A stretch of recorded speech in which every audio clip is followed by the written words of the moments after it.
Hello, everyone. It's Shane Kanto, your Wasteland Reviewer. Welcome to Lost in the Wasteland, my weekly interview show where I learn a little bit more about somebody else's perspective on movies. And joining me this week, the second half of the Fixation podcast, Courtney. Courtney, thank you so much for coming on. Thanks for having me on.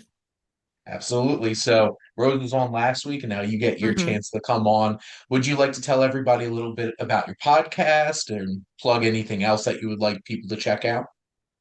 Sure. I'm Courtney with Fixation. We recap books and movies. We try not to critique, but we are humans, and that's generally what ends up happening a little bit. We try to save it for the end, though. Mostly we recap. Um, a lot of times people want to watch movies or read books, but they just don't really have the time. So listen to us in the car. We'll tell you what happens. Absolutely. It's like sit in the car on the way to work, listen to a whole entire book in a condensed way, and a lot of fun along the way too. So Yeah, we pride ourselves on being irreverent and delightfully unsophisticated. So don't take anything we say too seriously because we don't take ourselves that seriously. it's a fun time. I could definitely attest to that just based off of listening to clips on TikTok or listening to a couple episodes. It's a fun way to get a recap about a show or book or movie. So definitely would recommend. And now we get to chat a little bit about your preferences on movies then, Courtney. So always love to Yes. start with this first question, which everybody absolutely loves. No sarcasm meant at all. What's your favorite film? The Prestige. Very nice. I do love The Prestige. So why is that your favorite? I don't know. Before I saw The Prestige, my favorite movie was Titanic. Hmm, Um, and I don't know. I'm a big Christian Bale fan. okay. Um, and so I don't I think I like fantastical movies. So I really think that it's the mixture of Christian Bale, the mystery, the fantastical element here. Um, but it also being not fantastical at all. I don't want to spoil it for anybody who hasn't seen it. Well, and Um, it's definitely a film that's worth going in cold because I yes. know I did. And I'll describe, there's experiences with movies pre-watching The Prestige, and then there's experiences after watching The Prestige, and it definitely is a special one. So, Is the prestige why I have trust issues? It may be. It might be. will not be surprised because there definitely is a lot of trust issues that come about by watching that movie. Um, Yes. I'm a huge Hugh Jackman fan, so I was definitely Mm. looking forward to that. I'm also a big Christopher Nolan fan, but everybody involved is so fantastic, and it'll blow your mind by the end. And it just, I remember when the credits started rolling, like, what did I just watch? I loved every minute of it. So I Then definitely you have to go back and definitely watch feel it you. again. You have to be like, I need to make sure I saw what I just think I saw. It's also a fascinating watch after again because you're just like hmm looking very closely now at everything that's going on because it's like, how do you figure out the trick? Because, Christopher Nolan just pulled one of the best cinematic magic tricks on you. So I know it's amazing. I was once CC'd. I was once BCC'd on an email with Christopher Nolan on it. Um, I mean, he has no idea I was on that email, but I saved those emails. So now I now have like 1 degree of separation between me and everybody in Hollywood. there They you don't go. know it, but I do. So And thank you for sharing that because that's pretty exciting. So now, Courtney, what's your earliest memory of going to the movies? So I remember one time I was like really little when I Mhm. lived in California. We went to a drive-in movie. Okay, Um, so I'm not sure if that counts. it counts. Um, we went to a drive-in movie to go see Ace Ventura When Nature Calls. It's Um, so I was like 5. I think had my mother had known the contents of the movie prior to letting her 5-year-old watch it, she'd have been like, maybe not yet. Um, but she didn't, and I went to the drive-in and I saw it. very nice. Um, but it was like really fun because we had like my dad's truck and we had pillows in the back of his truck, and we got to sit there and watch it. My first ever um like theater, like going to the Yeah. theater that I remember, was actually a school field trip. And we went and saw Kangaroo Jack. You have some fun early memories of going to the movies. So Yeah, we went and saw Kangaroo Jack, and I think it's because it was definitely advertised different than it certainly was. was. So is Kangaroo Jack also why you have trust issues? Because those trailers certainly broke a lot of people's trust. You know what? Maybe I was just like, wow, this is the best field trip ever. You know?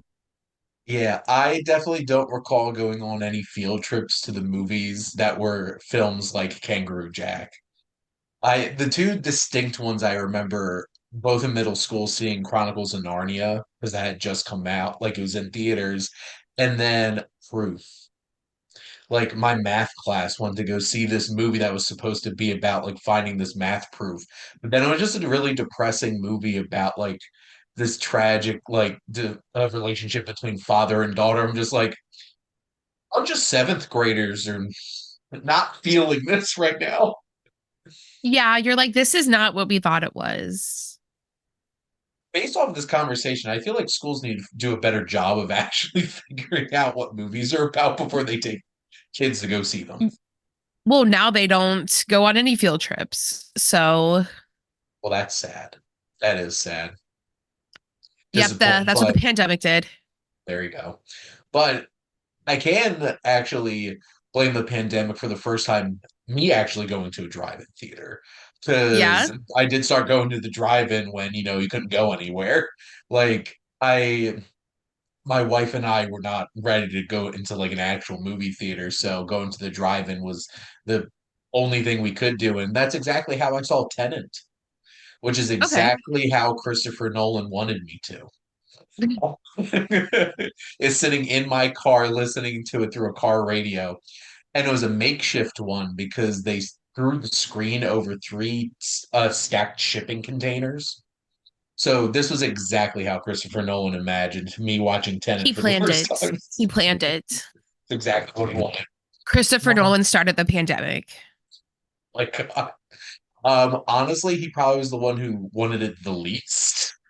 In actuality, it's just like, I have this movie coming out. You can't do this to me. Because that's kind of what it felt like coming off during that whole entire discourse on like when they were going to release Tenet. I'm just like, dude, this isn't just happening to you. Like, calm down. But Yeah. now, Courtney, getting into a couple other questions about some of your favorites, but what's your favorite genre of movies? I tend to go more towards more like fantastical movies. Um, I don't know. I like the I don't want to say sci-fi. I like the like fantasy movies. Yeah. Or like psychological thrillers. So it has to be one or the other, really. Um, if I'm picking, Mhm. like, um, but I don't know. I tend to be drawn more towards movies with a lot of like fantastical effects there, to where Mhm. I'm just like, oh wow, this looks really neat. Well, and that's definitely something. It's like it's the magic of movies. It could bring things to life that Yes. we could never imagine seeing ourselves. And then Mm-hmm. also, a good thriller can bring some things that like I never want this to happen to me in real life, but at least this is just a movie. So it Mm-hmm. definitely gets that kind of reaction.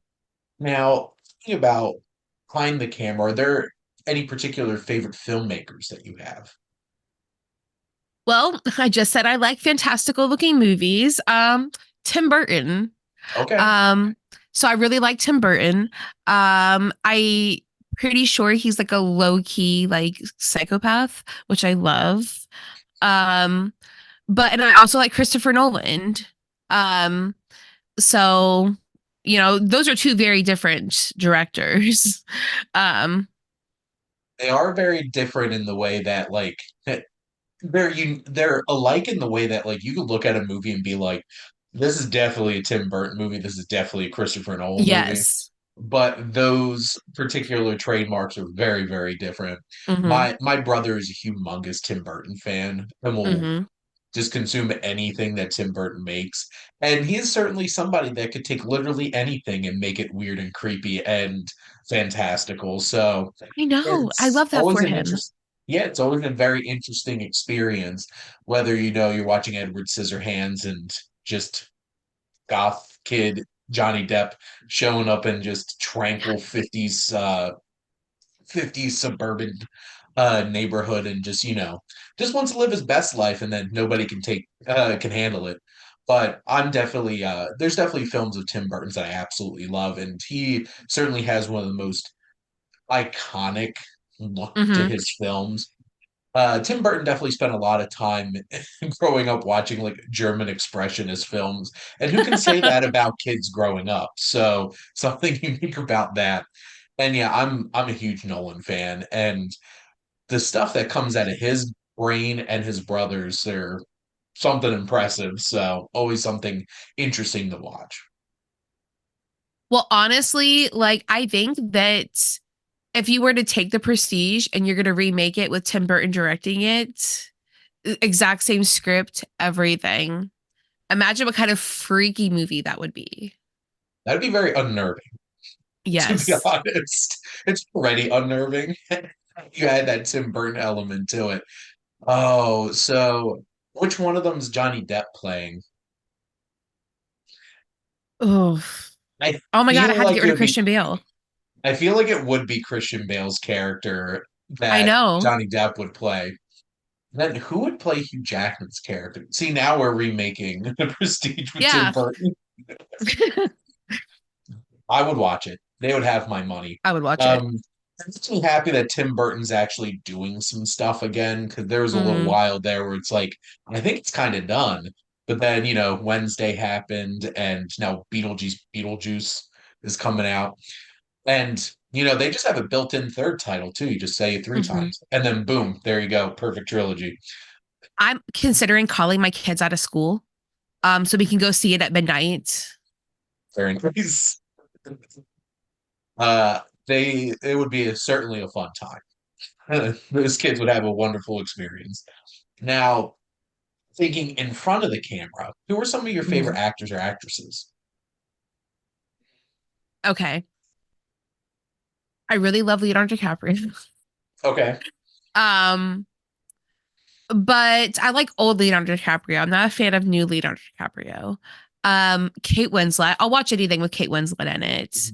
And this is just Great. showing how much I used to love Titanic, that I Yeah. was just like, just give them back to me.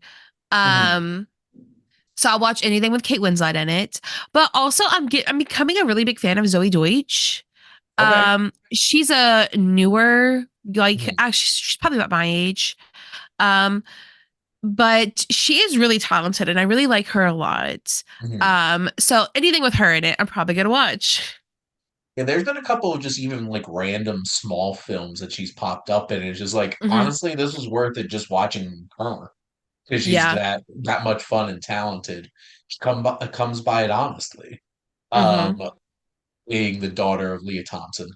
Uh, Hmm. but it's very interesting, Leo, because I feel like Leo was the heartthrob of Hollywood for so long, and now has turned into a meme of just like how young will he go, and or how Mm. high will he let his age maximum go up in terms of who we will actually date or Yeah, not. that is the problem. That is the problem. So I fell in love with Leonardo DiCaprio when I saw Titanic when I was 9. Um, and I was like, oh my God, like I love him. Look how cute he is. And my mom was like, settle down. Um, and I joked with my husband all the time. I'm like, that's my future second husband. Mhm. But me now at the ripe old age of 34, I have exceeded my limit. I almost like 10 years at this point now, I which that's yeah, the crazy thing. yeah. And Well, also considering that he's like 48. So he's like another like 14 years older than me, and I'm still 10 years too old for him. Um, that's some frightening math to be doing all this. Yeah. My husband is a math teacher, and I asked him to do the calculations. And he has concluded that Leonardo DiCaprio is in fact weird. So, um, yeah, Would love to see the official formula for the calculation of I'll send it is over. Leonardo DiCaprio weird. I also teach math. Okay. And so that's it's so interesting because like I don't know, like over the past 10 years he hasn't like aged gracefully either. He kind of just like has let himself just be like I look like I have so much money that I don't have to do anything for the rest of my life. Kind of look to He him. he looks like he hits on really young girls at a bar. And you know Yeah. what? You have so much money that you should never have to look like that, my dude. Um, and that's a problem. It's a choice. It It's certainly a is. choice. Yeah. But no, I do love Kate Winslet too. And I would date Kate Winslet. And Same. she's probably like if she's roughly the same age as well, She is she the is. same age? So yeah, she's like a good 15 years older than me. That doesn't matter. That's perfectly fine. So, but no, she's so talented and I being from like I'm from southern New Jersey, right across from Philly. So when Mayor of Easton came out and everybody's like, look at this Philly accent, I'm like, my God, I've been seen. And she's so good in everything that she pops up in. So it's fantastic. Now I love okay, her. yep, absolutely. She's fantastic. Now, Courtney, what's a film that you feel like you could literally watch just like every day? Big Fish. Very nice. You have that Big feeling of Fish. wanting to get that emotional every single day. Well, after you watch it a couple of times, you just get kind of numb. It's like it So can't hurt me anymore. yeah, after you watch it a couple times, it can't hurt you anymore. So but yes, I love Big Fish. Big Fish is we talked about doing it for the podcast. And I watched it and I was like, no, no. Um, we'll ruin the other movies we love. This one will shall stay sacred. There you go. Um, but it's just one of those movies to where you kind of like it always gives you some kinds of feels. And it's always a good time. You never watch Big Fish and you're like, oh, this is boring. No, it's such a magical film that will also just be like, hey, tap on your shoulder and just like punch you in the chest. Yeah. And it's just like, how's that feel? Like it doesn't feel great. It hurts good though. It's such an emotional journey too. Hmm. Because it's one of those kinds of things because like I feel like Tim Burton, probably one of his biggest criticisms probably is like the distance in terms of like feeling in some of his films. And that's funny because Christopher Nolan gets the same criticism too. But like Big Fish just like comes up and just like, no, you're gonna cry. You're probably gonna Yeah. cry watching this. Just the relationship between father and son in that film and how Hmm. that progresses. And just I don't think Ewan McGregor can get any more charismatic and just like, wow, like he could tell me we're gonna go rob this bank right now and be like, we are. Where do you want me to park? Yeah. Kind of thing. He just has that kind of vibe to Yeah. it. The fact that he grows into Albert Finney is very interesting, but who also is fantastic in the film too. My favorite line in the whole movie is where they say to your father, there's your mother and then every other woman in the world. And I'm like, that is the most romantic, cutest line I've ever heard in my life. And There you I'm a go. romance writer. I write romance books. Like, I, what? It's just so adorable. That film is fantastic. Honestly, it probably is my favorite Tim Burton movie. It hits in so many different ways that I did not expect watching a Tim Burton movie. I'm like, I was expecting to have like skin crawl and like there's like barely any black in the whole entire movie. I'm like, what happened here? But it You had definitely, to double check that you were watching a Tim Burton movie. on some level, honestly, yeah. And it also started that wonderful trend of, do you think Danny DeVito actually runs a circus in real life? And he just like, well, somebody else wants me to run a circus in this movie. Specifically, Tim Burton wants him to run a circus in a movie. So You know what? Like when Danny DeVito retires from acting, he should start a circus just for shits and giggles.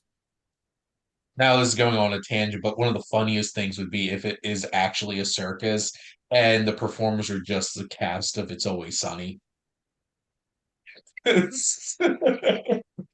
That would be the craziest circus in the world, and they would definitely get my money. No, you we thought actually might have been murdered. Absolutely crazy. Now things are going a little off the rails. Let's get to the next question. Now, what's a film that connects to you closely because it relates to another interest of yours? Um, so I'm also Rose and I are both also writers. Mhm, Um, so The Devil Wears Prada. It's a okay. different kind of writing, Mhm, but it's definitely the thrill there of the getting stuff done. mhm. Definitely relates to another interest of ours. It's it's vague, but the adrenaline rush is the same. It's hard to explain.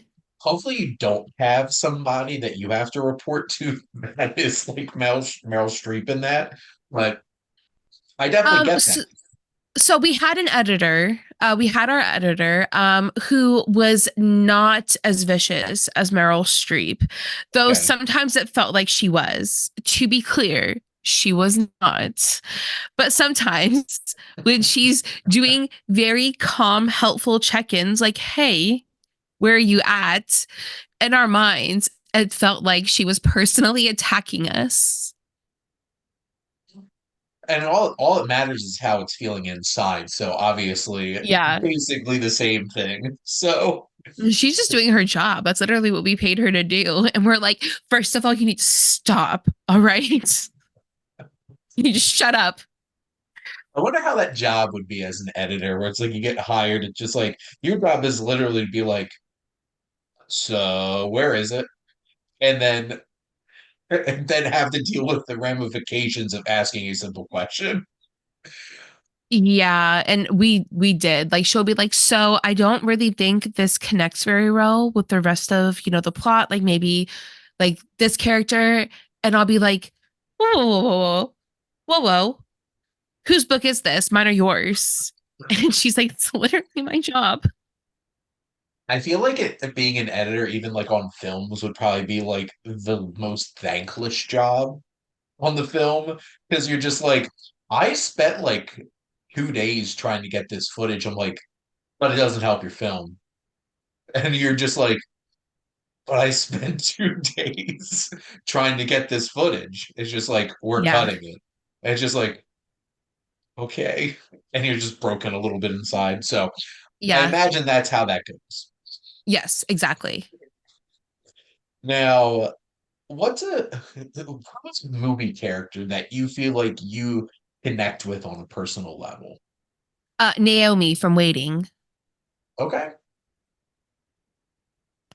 Specifically the part where she's in the kitchen raging, Mhm. and then she flips her comm switch before she goes back out to the dining room. That part specifically. So I can guarantee you we've all had some of those kinds of moments where it's just like, no, I'm just so done at this point, and you're all going to know about. This is how done I am. yeah, So I appreciate that one. I don't think I've had an answer like that, and this is like almost 190 episodes, so I appreciate that. yeah. Now, I used to work in a restaurant. I think most people used to work in a restaurant at some point. And as did sometimes I. I do miss screaming in the walk-in. So I wish I had a walk-in to scream in sometimes. It's Um, just like get a part-time job just so that you can have that option for yourself. that's not a bad idea. Like, during my interview, I'm just going to be like, can I see your walk in, please? I just want to see if it's screamable. Can you, is your walk-in soundproof? Like, that's like the one question you ask them. It's like, now that I've asked all of our questions, what questions do you have for us? Just like slip that one in there, and you're just Mhm. like, and they're like, we find nothing wrong with that question. You're hired. Yeah. They're like, oh no, she fits in. She fits in. She knows the drill. You know. Now, So, what's a film that you love that you feel like would surprise people? um, Gran Torino. Okay. Um, I don't know why I like it. I don't know what it is about it because it's pretty far off from my general vibe of movies that I like. I don't know, but I really like it. Maybe on like a deep level, all of us kind of want to be like Walt, Maybe a where we little could bit. where we could just be like, get off my lawn and just be that level of cranky to people.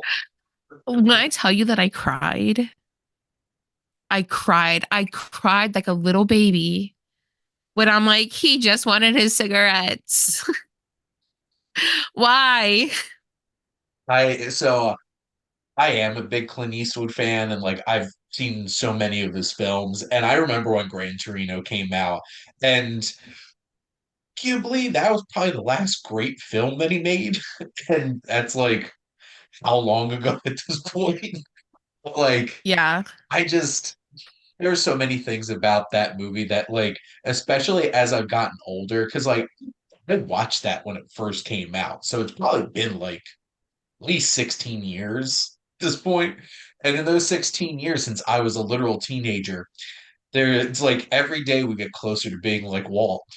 And I think that's the inevitability of life. Just like sometimes I just don't want my family to come over here and get in my business. I don't Mm-hmm. want people messing on my front lawn. Leave me the hell alone. And it's hilarious because grew up with my grandfather. I'm like, yep, that's my grandpop. He has reached that Mm-hmm. point in his life already. So I saw it in maybe theaters. very nice. And I cried. And then that I don't normally buy movies. Mhm. Like I'll rent them or like we'll watch them where they're streaming. But that's one of the few movies that like I own. Like Very if the apocalypse happens, I have a hard copy of Gran Torino there you go. to show my children later. So This is how you'll be 70 years from now. Just you wait. Which also Gran mine Torino, is somewhere up there too. it is So extensive. Gran Torino shall survive the apocalypse along with Big Fish. there you go. Those are the two movies I'm keeping for my children after the apocalypse is Gran Torino and Big Fish. That'll be a very interesting childhood for them. So now, Courtney, my last question for you is what do Hmm. you love most about movies? Um, I love the disassociation. Okay. I love where you're able to disassociate for like an hour, hour and a half, 2 hours, depending on, well, no movie's an hour, but you are able to completely go somewhere else while you're watching that movie. And that's important. That's important. If you are still thinking about your grocery list or your job or your emails while you're watching a movie, then like it's probably not that good of a movie, to be honest. I literally just walked out of Ghostbusters Frozen Empire 2 nights ago. Walked out of that theater being like, it's time to hunt for ghosts, and then realizing, no, I just need to stop at the grocery store and then go Yeah. home. It's just like, that's the whole entire wonder film is being able to get lost in that experience. And then, Yes. I have to be careful with how long I watch like TV shows for. Like mm, when I'm binging, like I binged Peaky Blinders for too long. Um, and I was fully convinced that I too was an Irish gangster. Um, and then I'm like, oh wait, no. My lasagna is burning. So yeah, I have to be careful. I think we might actually take the whole family to go see the new Ghostbusters movie.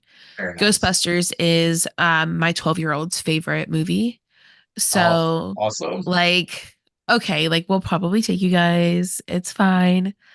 Um, That's something but to look glad forward to know it's to. good.